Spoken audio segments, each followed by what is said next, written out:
My fellow Americans, this is the 34th time I'll speak to you from the Oval Office, and the last.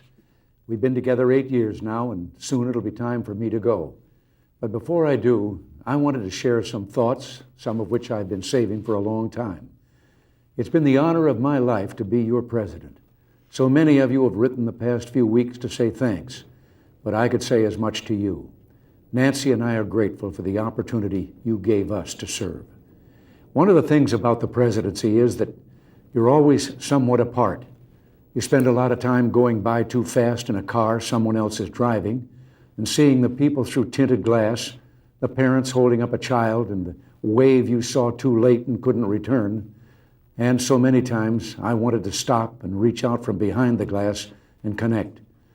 Well, maybe I can do a little of that tonight. People ask how I feel about leaving, and the fact is, parting is such sweet sorrow. The sweet part is California and the ranch and freedom. The sorrow, the goodbyes, of course, and leaving this beautiful place. You know, down the hall and up the stairs from this office is the part of the White House where the president and his family live. There are a few favorite windows I have up there that I like to stand and look out of early in the morning. The view is over the grounds here to the Washington Monument, and then the Mall, and the Jefferson Memorial. But on mornings when the humidity is low, you can see past the Jefferson to the river, the Potomac, and the Virginia shore.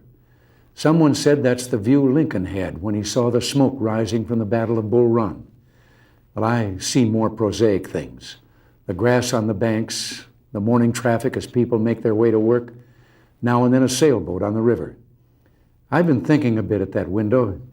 I've been reflecting on what the past 8 years have meant and mean. And the image that comes to mind like a refrain is a nautical one. A small story about a big ship and a refugee and a sailor.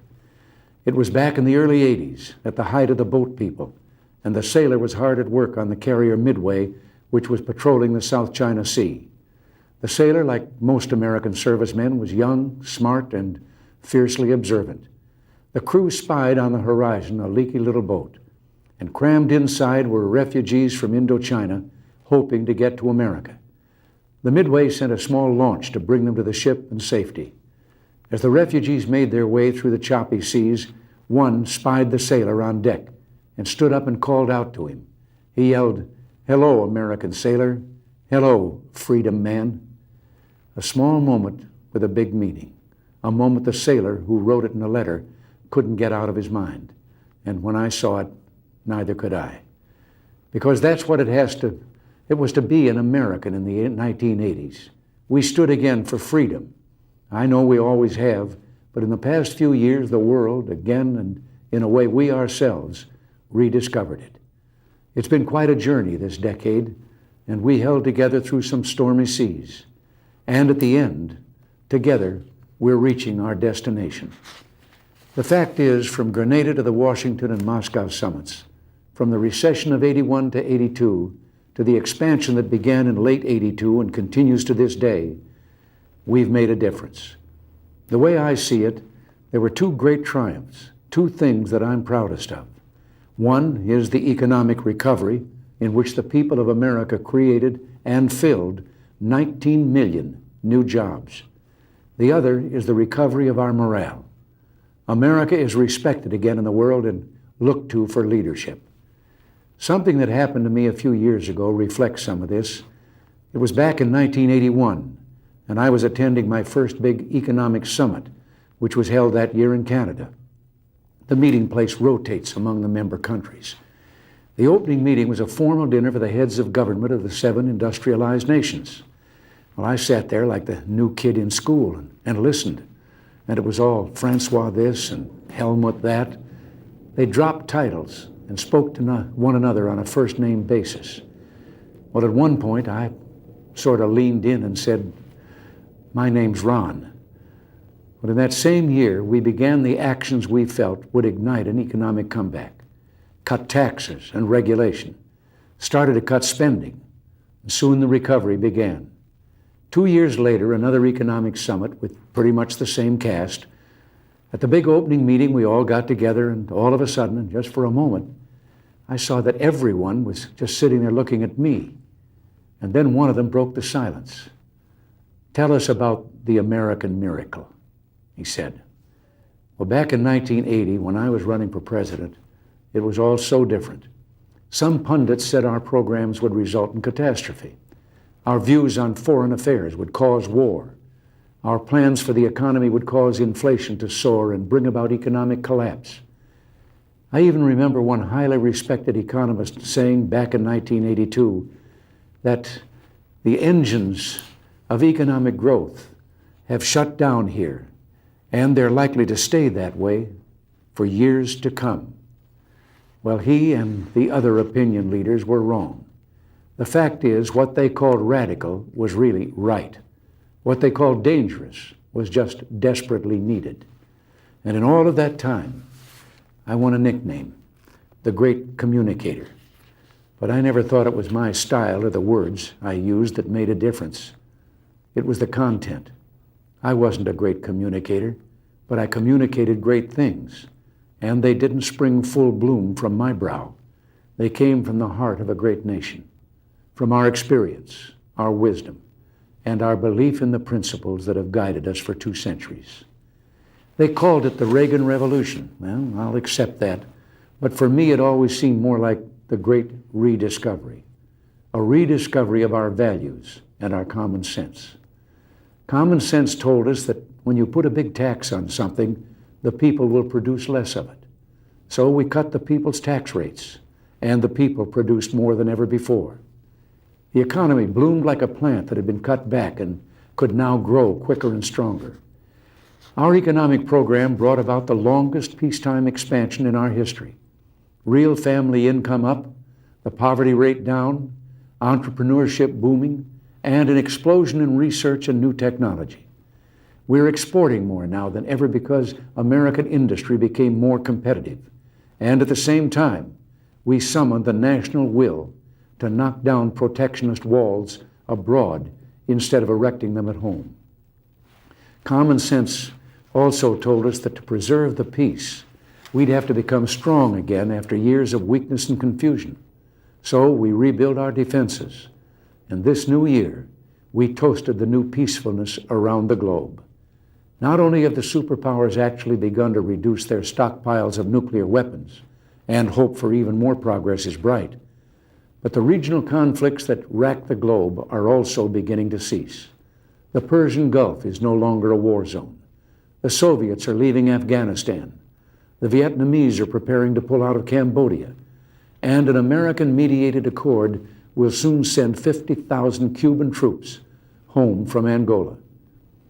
The lesson of all this was, of course, that because we're a great nation, our challenges seem complex.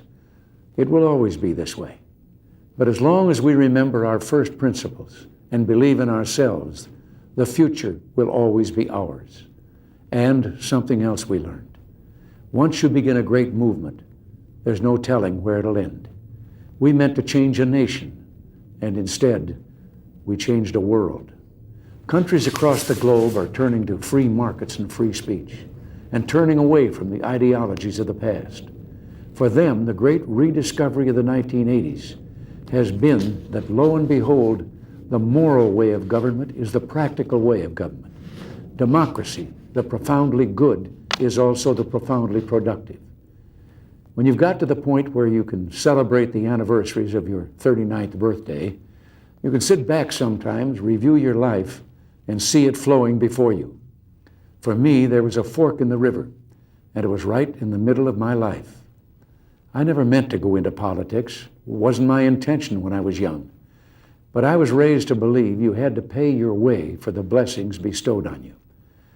I was happy with my career in the entertainment world, but I ultimately went into politics because I wanted to protect something precious.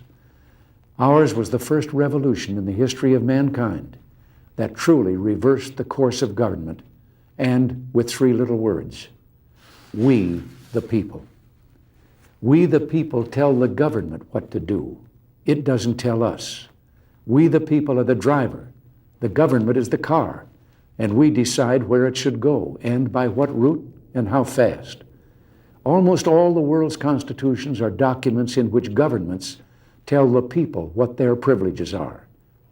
Our Constitution is a document in which we, the people, tell the government what it is allowed to do. We, the people, are free. This belief has been the underlying basis for everything I've tried to do these past 8 years.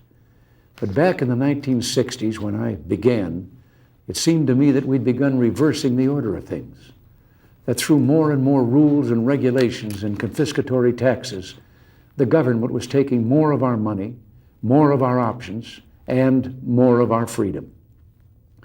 I went into politics in part to put up my hand and say, stop. I was a citizen politician, and it seemed the right thing for a citizen to do. I think we have stopped a lot of what needed stopping, and I hope we have once again reminded people that man is not free unless government is limited. There's a clear cause and effect here that is as neat and predictable as a law of physics.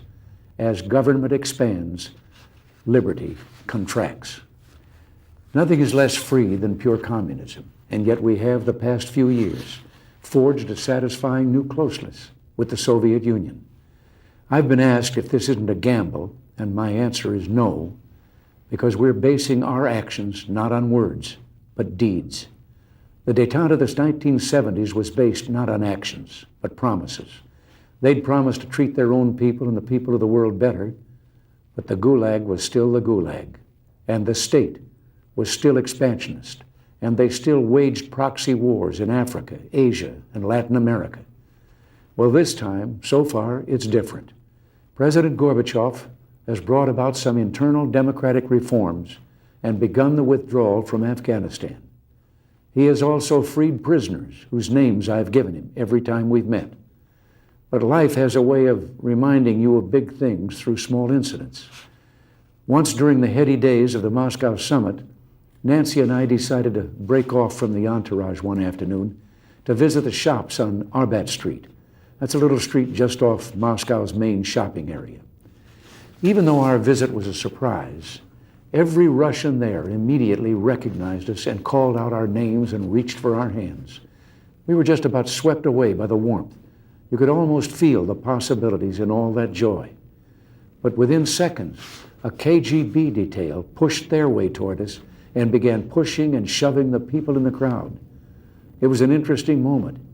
It reminded me that while the man on the street in the Soviet Union yearns for peace, the government is communist, and those who run it are communists. And that means we and they view such issues as freedom and human rights very differently. We must keep up our guard, but we must also continue to work together to lessen and eliminate tension and mistrust. My view is that President Gorbachev is different from previous Soviet leaders. I think he knows some of the things wrong with his society and is trying to fix them. We wish him well, and we'll continue to work to make sure that the Soviet Union that eventually emerges from this process is a less threatening one. What it all boils down to is this: I want the new closeness to continue, and it will, as long as we make it clear that we will continue to act in a certain way as long as they continue to act in a helpful manner. If and when they don't, at first pull your punches. If they persist, pull the plug. It's still trust, but verify. It's still play, but cut the cards. It's still watch closely, and don't be afraid to see what you see. I've been asked if I have any regrets. Well, I do. The deficit is one. I've been talking a great deal about that lately, but tonight isn't for arguments, and I'm going to hold my tongue. But in observation, I've had my share of victories in the Congress, but what few people noticed is that I never won anything you didn't win for me. They never saw my troops. They never saw Reagan's regiments, the American people. You won every battle with every call you made and letter you wrote demanding action. Well, action is still needed. If we're to finish the job, Reagan's regiments will have to become the Bush brigades.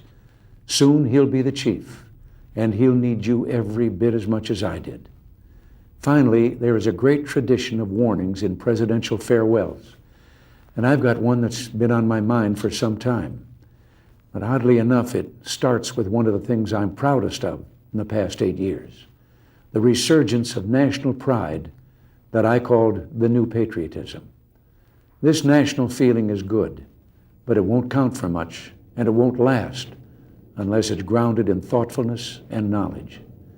An informed patriotism is what we want. And are we doing a good enough job teaching our children what America is and what she represents in the long history of the world? Those of us who are over 35 or so years of age grew up in a different America. We were taught very directly what it means to be an American. And we absorbed almost in the air a love of country and an appreciation of its institutions. If you didn't get these things from your family, you got them from the neighborhood, from the father down the street who fought in Korea, or the family who lost someone at Anzio. Or you could get a sense of patriotism from school. And if all else failed, you could get a sense of patriotism from the popular culture. The movies celebrated democratic values and implicitly reinforced the idea that America was special. TV was like that too, through the mid-60s. But now we're about to enter the 90s, and some things have changed. Younger parents aren't sure that an unambivalent appreciation of America is the right thing to teach modern children. And as for those who create the popular culture, well-grounded patriotism is no longer the style. Our spirit is back, but we haven't re-institutionalized it. We've got to do a better job of getting across that America is freedom. Freedom of speech, freedom of religion, freedom of enterprise, and freedom is special and rare. It's fragile. It needs production. So we've got to teach history based not on what's in fashion, but what's important. Why the Pilgrims came here, who Jimmy Doolittle was, and what those 30 seconds over Tokyo meant. You know, 4 years ago, on the 40th anniversary of D-Day, I read a letter from a young woman writing to her late father, who had fought on Omaha Beach. Her name was Lisa Zanata Henn, and she said, "We will always remember. We will never forget what the boys of Normandy did." Well, let's help her keep her word. If we forget what we did, we won't know who we are. I'm warning of an eradication of the American memory that could result ultimately in an erosion of the American spirit. Let's start with some basics. More attention to American history and a greater emphasis on civic ritual. And let me offer lesson number 1 about America. All great change in America begins at the dinner table. So tomorrow night in the kitchen, I hope the talking begins. And children, if your parents haven't been teaching you what it means to be an American, let them know and nail them on it. That would be a very American thing to do. And that's about all I have to say tonight, except for one thing. The past few days when I've been at that window upstairs, I've thought a bit of the shining city upon a hill. The phrase comes from John Winthrop, who wrote it to describe the America he imagined. What he imagined was important because he was an early pilgrim, an early freedom man. He journeyed here on what today we'd call a little wooden boat. And like the other pilgrims, he was looking for a home that would be free. I've spoken of the shining city all my political life, but I don't know if I ever quite communicated what I saw when I said it. But in my mind, it was a tall, proud city built on rocks stronger than oceans, windswept, God-blessed, and teeming with people of all kinds living in harmony and peace. A city with free ports that hummed with commerce and creativity. And if there had to be city walls, the walls had doors, and the doors were open to anyone with the will and the heart to get here. That's how I saw it and see it still. And how stands the city on this winter night? More prosperous, more secure, and happier than it was 8 years ago. But more than that, after 200 years, 2 centuries, she still stands strong and true on the granite ridge, and her glow is held steady no matter what storm. And she's still a beacon, still a magnet for all who must have freedom. for all the pilgrims from all the lost places who are hurtling through the darkness toward home. We've done our part, and as I walk off into the city streets, a final word to the men and women of the Reagan Revolution, the men and women across America who for 8 years did the work that brought America back. My friends, we did it. We weren't just marking time, we made a difference. We made the city stronger, we made the city freer, and we left her in good hands. All in all, not bad. Not bad at all. And so, goodbye, God bless you, and God bless the United States of America.